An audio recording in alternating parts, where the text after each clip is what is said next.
Buenas tardes a todos que nos están viendo este vídeo a través de todas las redes sociales, que sois muchísimos suscriptores, y esperamos más en el nombre poderoso de Jesús. Dios tiene una cosa, una palabra de vida, una palabra de poder para todos nosotros. Dios nos trajo con un propósito.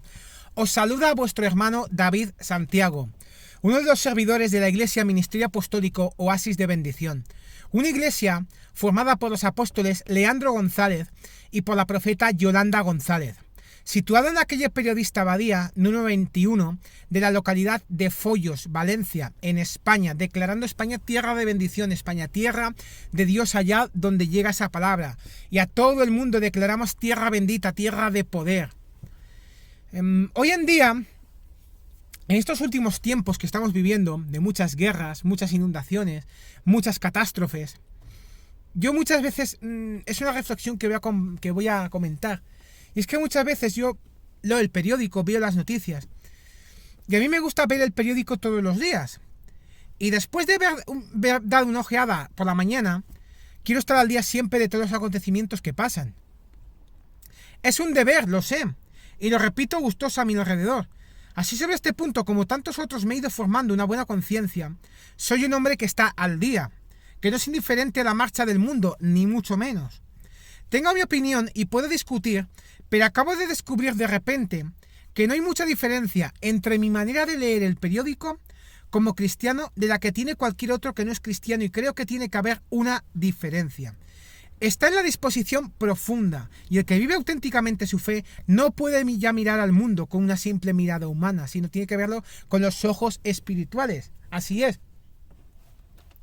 Yo todas las mañanas me leo el periódico, veo leemos el periódico, o si no, vemos las noticias por televisión y todo eso, y nos enteramos de lo que está pasando en el mundo, pero lo estamos viendo con la forma humana, con los ojos humanos, no con los espirituales.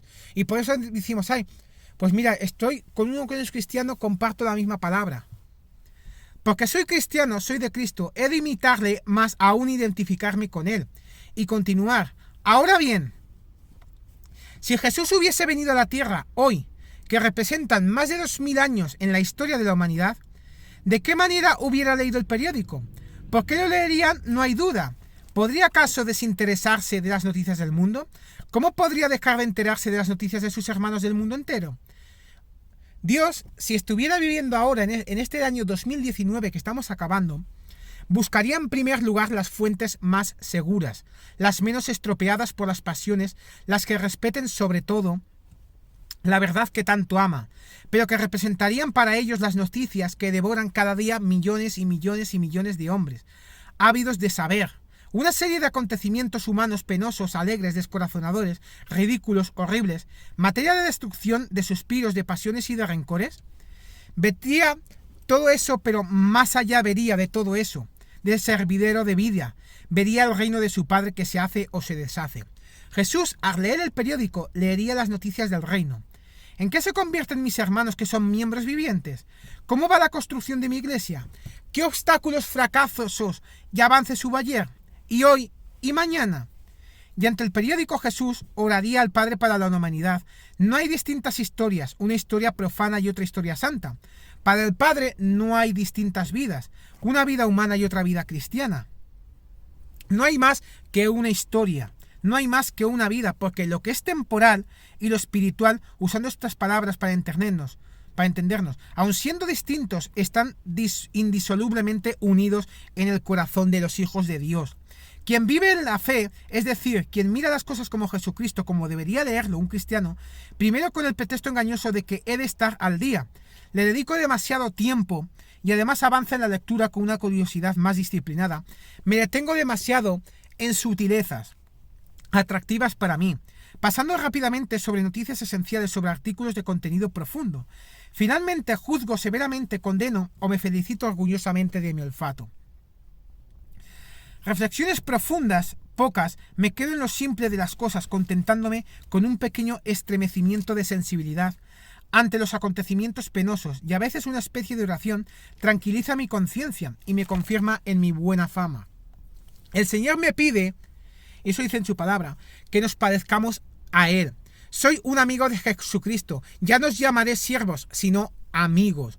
Yo soy de la familia, hijo, y estoy implicado en el triunfo del reino. No soy responsable únicamente de mi pequeño desarrollo personal, sino que estoy comprometido con todos mis hermanos en el desarrollo total de la comunidad humana. El periódico cada día me da de esas impresionantes marchas hacia adelante. He de ser capaz, no solo entre líneas, sino más allá de las líneas, porque la realidad total de los acontecimientos sobrepasan sensible. Tengo que conseguir otra visión, una doble visión, la de la fe, la mirada de Cristo para ver más allá de las noticias, de las personas y de la historia. Para acostumbrarme a superar la corteza visible de los acontecimientos, tengo que alimentarme regularmente de la palabra de Dios. Esta comunión fielmente permitía adquirir la mentalidad de Jesucristo, sus preocupaciones, sus reacciones, su manera de ver a las personas y su visión del mundo. Si soy fiel, descubriré muy pronto que los acontecimientos, los valores de la palabra, que son criterios del progreso del reino, el esfuerzo de los hombres en favor de una mayor libertad, justicia, responsabilidad y dignidad para las personas y los pueblos, todo lo que es una acepción humana, desde la organización de las profesiones, mercados, economía, enseñanza, cultura y todo lo que es trabajo en favor de la paz, descubrir los obstáculos de ciertos acontecimientos políticos, económicos, sociales, encarcelamientos, abusivos, restricciones de libertad, desigualdades, violencia de género, falta de vivienda, escuela, rotura de conversaciones, diálogo entre los individuos o los pueblos y tantas otras cosas. Entonces debería, como haría Jesucristo, orar al Padre, pedirle perdón por el pecado, alabarle por los avances del reino y ofrecerle todo el esfuerzo de los hombres que saben o no saben que con cada uno de sus gestos participan en el penoso caminar del pueblo de Dios hacia la tierra prometida. Si los cristianos todos y cada día superando la curiosidad y la emoción sensible de leer el periódico como un hijo de Dios, aprendería a descubrir las señales que les hace Jesucristo. Entonces, su compromiso no sería solo fruto de una reflexión humana, sino también un avanzar amoroso hacia un amor que te invita. Yo no puedo pararme diariamente mucho tiempo ante el periódico para hacer de mi lectura el punto de partida de una meditación.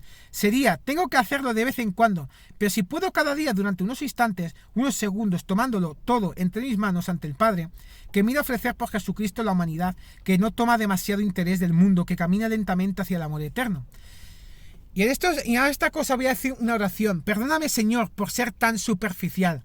Acuérdate conmigo y haz tu luz. Leeré el periódico como lo leerías tú, y me levantaré e iré hacia los hombres declarando palabra de bendición y palabra de vida eterna.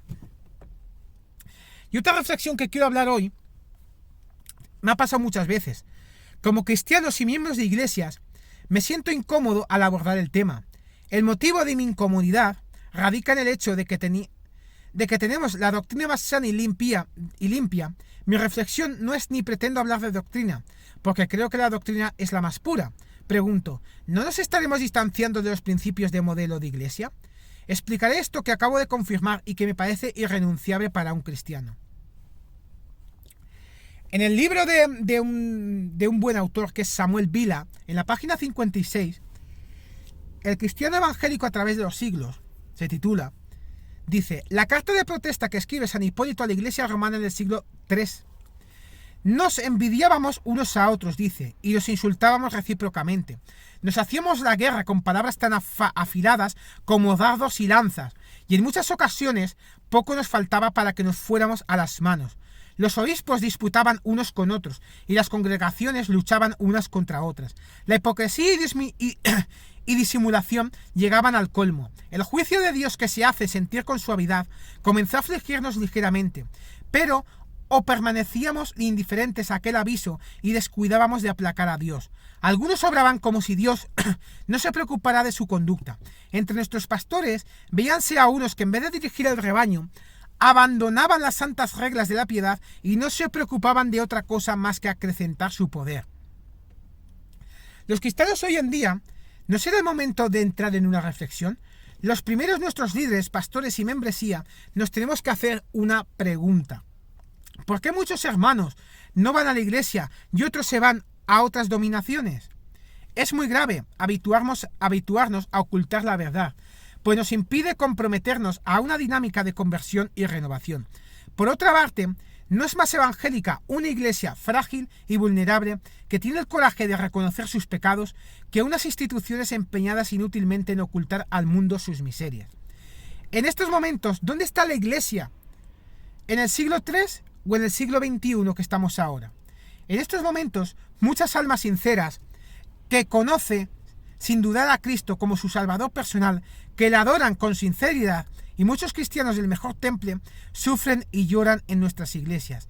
A pesar de los riesgos, perfectamente comprobamos que conllevan a algunos cristianos miembros de la iglesia de las intenciones conciliares con la dirección o pastores, se creen que no hay que callar sino hablar, porque se trata de nuestras obligaciones hacia la verdad y la justicia. Es cierto que la identidad cristiana no consiste meramente en decir pastor, pastor, sino hacer la voluntad del Padre. Dice en Efesios capítulo 5, versículo 27, a fin de presentarla a sí mismo una iglesia gloriosa que no tuviese ni manchas ni arrugas, ni cosas semejantes, sino que fuese santa y sin mancha. En Jeremías 6:16, y leemos la palabra en el nombre del Padre, del Hijo y del Espíritu Santo, así dice Jehová, paraos en los caminos y mirad y preguntad por las sendas antiguas, cuál sea el buen camino, y andad por él y hallaréis descanso para vuestras almas. Mas dijeron, no andaremos. Ojalá esta modesta reflexión sirva como incitación a tomar fraternalmente en serio algunas de las propuestas de la membresía de la Iglesia. Así es, somos así muchas personas hoy en día. No cabe duda, la familia está hoy en día en crisis. No hace mucho daban una noticia en el periódico. España es uno de los países con más divorcio, con una aproximación de unos 45.000 al año. Y el número de matrimonios anuales en España es de 82.000. Esto es porque no pensamos, como dice su palabra. Dios dijo, uno al marido y a la mujer para los siglos de los siglos. Así es. Pero pensamos hoy en día, nos casamos. Como no me funciona, me divorcio y me busco otra. Y no es así. Cuando Dios crea al ser humano como hombre y mujer, no como un individuo solitario, sino como dos personas, sin embargo, al continuar nuestra lectura descubrimos que los dos son, no obstante, uno. En Génesis 2:24 dice, por lo tanto dejará el hombre a su padre y a su madre, y se unirá a su mujer, y serán solo una carne. La comunidad que refleja la imagen de Dios es especial. Cuando Dios eligió crear a la humanidad, a su imagen creó el matrimonio. Una familia de dos personas hizo que pensaran como uno solo. No como dos diferentes, sino como uno solo. La comunidad de la familia constituye un reflejo de la comunidad de la divinidad. Su identidad, vida y poder provienen de Dios. Eso lo viene en Efesios 3, 14 al 15. Pero, ¿a qué se debe la actual crisis familiar? Algunos la atribuyen a la entrada de la mujer al mercado laboral, otros al derrumbe moral de nuestros días, y también se adjunta a otras causas diferentes. En 2 de Timoteo 3, versículos del 1 al 4 dice, ¿por qué nuestras iglesias se rompen tantos y tantos matrimonios? Imagínate por un momento que estás en un combate de boxeo y que el entrenador de tu oponente está en el rincón observando y estudiando por dónde te tienen que golpear. En Efesios 6, 12, 13 dice, una de las grandes demandas de los cristianos es saber distinguir las luchas espirituales y otras de tipo personal. De otra manera, y creyentes individuales son fácilmente arrastrados a entablar contra adversarios en lugar de luchar por medio de la oración contra las invisibles maniobras del enemigo, que están detrás de las regiones celestes. Eso lo podemos ver en Efesios capítulo 6, versículos 16 en adelante. Hoy la familia está cambiando y tristemente no para mejor, sino para peor. Tomemos por ejemplo el caso de mi pueblo. Cuando dos jóvenes se casan, la esposa iba a vivir con el marido y trabajaban en el hogar. No obstante, en la actualidad no es extraño que las esposas estén empleadas en el mercado laboral, aunque se sigue esperando que cumpla con su papel tradicional en el hogar. ¿Habremos perdido el sentido? ¿No será uno de los motivos que se rompan tantos matrimonios? ¿Está nuestra iglesia preparando a nuestros jóvenes para el matrimonio? Yo no lo tengo tanto claro. La construcción de un edificio requiere preparación cuidadosa. Antes de colocar el fundamento debe adquirirse el terreno y ha de trazarse los planes. ¿Nos parece fácil enumerar las cualidades que nos gustaría que tuviera nuestra pareja? Para la mayoría sí lo es. Sin embargo, ¿qué puede decirse de nuestras cualidades? ¿Qué cualidades tengo yo? ¿Qué clase de esposo o esposa seré, por ejemplo? ¿Admito sin vacilar mis errores y acepto el consejo? ¿O siempre me pongo a la defensiva cuando me corrigen? ¿Soy normalmente alegre y optimista o suelo ser pesimista? Recordemos que el matrimonio no va a cambiar nuestra personalidad. De solteros seremos igual que de casados. Primero pregúntese, ¿tengo en realidad la intención de casarme o tengo un plan B? Es cruel jugar con las expectativas de otra persona, creándole falsas expectativas. ¿Eres un hombre imperfecto casado con una mujer imperfecta? ¿Necesita tu matrimonio el estímulo de la palabra de Dios? Si tu respuesta es sí, te animo a leer la palabra de Dios. Dice la palabra de Dios que no os unáis en yugo desigual, porque ahí está todo lo malo. Voy a seguir leyendo y voy a ir terminando. Y voy a hacer una pregunta, que es, ¿en qué consiste amar a mi prójimo hoy? Estaba leyendo el Evangelio de San Mateo, el que pone que es el pasaje del juicio final. Me dio pie para pensar en el deber de amar concretamente a nuestros hermanos y en la manera de hacerlo hoy. Dice la palabra, Señor, tú me complicas seriamente la vida, tu mandamiento, amarás al Señor tu Dios. Hubiese sido más fácil de seguir si no lo hubieses unido a un segundo que le es semejante. Amar a nuestros hermanos como a nosotros mismos. Amarlos a todos y amarlos siempre. No es cosa fácil y a pesar de todo creía que lo había logrado. Creía que era un buen cristiano, caritativo con mi prójimo. Y me aprecian tan disponible, tan amable, tan integrado. Pero resulta que tú me dices que esto no basta y que a veces hasta quizás sea algo falso. Es difícil, Señor, amar al prójimo que veo, pero es todavía más difícil amar al que no veo. Comprometerme por mis hermanos sin conocerlos y sin que me conozcan. Luchar por ellos, contra unas estructuras que no son ellos, pero que les hacen y les deshacen. Preferiría contar con un herido para mí en mi camino que va de Jericó a Jerusalén, bien cuidado, bien mimado y bien curado, pero el camino que va de Jerusalén a Jericó se ha alargado hasta el confín del mundo. Hay actualmente multitud del mundo que se cruzan y se entrecruzan con nosotros, que abarcan toda la humanidad, que la recorren de punta a cabo, de norte a sur, de este a oeste, y yo estoy en mi pequeño camino, caminando paso a paso, una mano para un hermano y la otra para el otro hermano. Demasiado lento y demasiado pequeño para amar a todos mis hermanos. Debo unirme al ejército de los que luchan en sus organizaciones y en sus movimientos, en sus reuniones, en sus marchas y en sus combates. Intentar construir un mundo en el que hombre liberado podrá al final amar. Estoy disponible, Señor, para ti con ellos. Estoy disponible para los hermanos con rostro desconocido. Así es. Hay muchos hermanos que está pasando así. Y voy a parar estas reflexiones y en otras reflexiones hablaremos de otros temas, de otras reflexiones que estamos muchísimo hablando y todo eso. Pero eso sí, yo quiero amar, como dice su palabra, amaros los unos a los otros como a vosotros mismos. Y esto quiero decir, y quiero orar también, quiero levantar varios clamores. El primero de ellos, por mi pastor y apóstol Leandro González y por su mujer, la profeta y pastora mía, la profeta Yolanda González. Allí en Brasil, mamá, papá, Dios os declara bendición, Dios os declara conocimientos nuevos, sabidurías nuevas, Dios os fortalece, os levanta de esas debilidades que estáis pasando en el nombre poderoso de Jesús, como esos guerreros, como esos hijos de Dios que sois en el nombre de Jesús, os declara palabras adecuadas para declarar el Evangelio allí donde vayáis en el nombre poderoso de Jesús y declaraos un Brasil de bendición, un Brasil de poder en el nombre poderoso de Jesús. Quiero levantar un segundo clamor por todas las naciones que hoy en día que estamos en las noticias, como estamos hablando, leyendo los periódicos, leyendo la televisión, pero no solo leer los periódicos y quedarse así, sino también orar los unos por los otros. Quiero orar por Colombia, por Chile, por Bolivia, por Estados Unidos, por todos esos países que están pasando dificultades, que están pasando incendios, que estáis pasando revoluciones, que estáis pasando militares. Declaramos que esos militares que están maldiciendo la nación, los declaramos en bendición en el nombre de poder y mandamos un soplo de aire fresco en el nombre poderoso de Jesús y declaramos que que esas tierras son bendecidas, esas naciones son bendecidas, sus gentes son bendecidas en el nombre poderoso de Jesús. Así que un saludo. Y no olvidéis dejar vuestros comentarios, dejar vuestros me gustas acerca de este vídeo y también vuestros comentarios acerca de otros temas que tengáis en vuestras cabezas, en vuestras mentes y nosotros os contestaremos con temas siempre bíblicos en el nombre de Jesús. Un saludo para todos vosotros y un fuerte abrazo. Y no olvidéis de suscribiros a mi canal. Dios tiene grandes propósitos para vuestras vidas en el nombre poderoso de Jesús.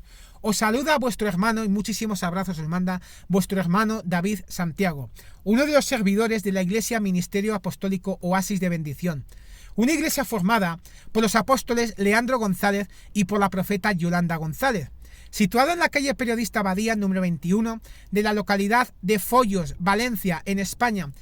Habitantes de Valencia, de Meliana, de Follos, de Almácera, de toda la contornada, os invitamos a la iglesia. Seráis bienvenidos y Dios tiene una palabra para ti en el nombre poderoso de Jesús y grandes cosas vienen para ti. Que la paz, el gozo y la misericordia de Dios os acompañen todos los días de vuestra vida. Y en la casa de Jehová moraremos por largos días. En Dios haremos proezas y Él hollará a nuestros enemigos. En el nombre de Jesús hay victoria siempre y para siempre. ¡Bendiciones!